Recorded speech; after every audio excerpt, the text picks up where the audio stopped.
Hello, everyone. This is Kristina Tanasichuk, Executive Editor of Homeland Security Today, and we were very excited to unveil a new feature at Homeland Security Today where we talk to the Government Accountability Office about some of the pressing challenges before Homeland Security. As many of you know, GAO is a nonpartisan, non-political organization that does major research on some of the policy challenges facing our policymakers and certainly our federal agencies. Today, we get to talk to Chris Currie, who's the director of the Government Accountability Office, and we're going to be talking about a new report, Disaster Assistance High Risk Series, Federal Response Workforce Readiness. Chris, welcome. Thank you.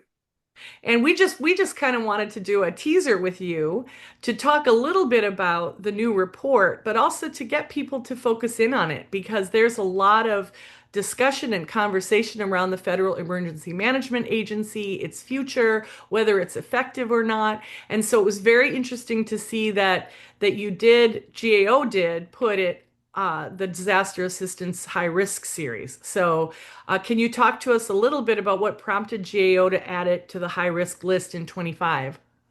Sure. We actually added disaster assistance to the high risk list earlier this year because of, first of all, the cost to the federal government. We've spent almost $500 billion in the last 10 years on disaster assistance, and the problem is not going to get any better. It's only going to get worse. And a key part of that is making sure that we have the right number of federal employees to help our state and local governments and to help our citizens respond to these events when they happen. And so, if you were thinking about the recommendations that you made, but still want people to read the full report, what recommendation would you want people to focus in on? Well, the number of people we have has been a problem for a long time in this area.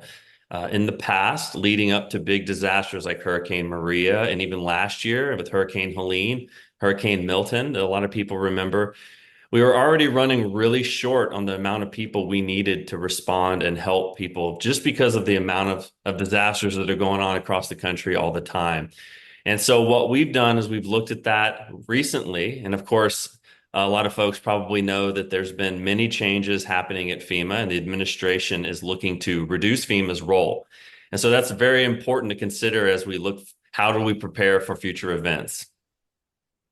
Okay. And reducing FEMA's role, and you're claiming, well, you've found that we didn't have enough people, and part of the problem with that is it wasn't just an ordinary one hurricane.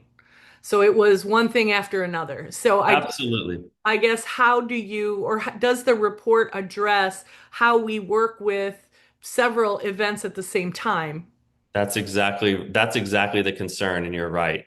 I think people see the news and they tend to see these disasters happen, and they worry about it for a couple days and they forget about it. But what they don't realize is that at this point, there's over 700 open federally declared disasters going back years and years that FEMA is still managing the recovery on. So each new thing that happens, FEMA has to respond to that. And then the biggest thing we worry about is multiple concurrent catastrophic events. So this is the scenario like we had last year with Harvey or Helene and Milton happening in the same time period. And when that happens, you just don't have enough people to respond. And that's one of the things we looked at. Excellent. Well, thank you for joining us. We encourage everyone to read this report and spectacularly, it is also National Preparedness Month.